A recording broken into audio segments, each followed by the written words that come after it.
വരുന്ന വാപ്പ മീൻ വാങ്ങാൻ വെച്ച പൈസ കുഞ്ഞാപ്പോനെ ഓനെ കോട്ടലി ഞാൻ നിർത്തും. കുഞ്ഞാപ്പോ മീൻ മീൻ നീ അമ്മായിയൊക്കെ പോയി മീൻ വാങ്ങാൻ വെച്ച പൈസ എവിടെ? എനിക്കറിയില്ല. പൈസ ആൾക്കാർ കേൾക്കും. എപ്പോഴും പറയൂല. ഉദരച്ചി പന കുട്ടിയെ ഇവിടെ തന്നെ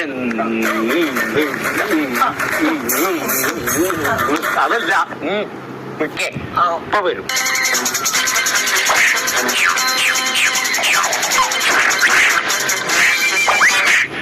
വെച്ച പൈസ എവിടെ? 100 റുപ്യുള്ള കൈമാച്ചാല് അതിലിട്ടോളേ.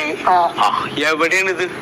ഗെയിമിന്റെ കൊളത്തൂർ അങ്ങാടിയിലെ സാക്രോ പറഞ്ഞ പുതിയൊരു ഗെയിമിന്റെ ഷോപ്പ് തുടങ്ങിയിരിക്കണേ. പാമ്പ് ആപ്പിള് മുഴുങ്ങണേ.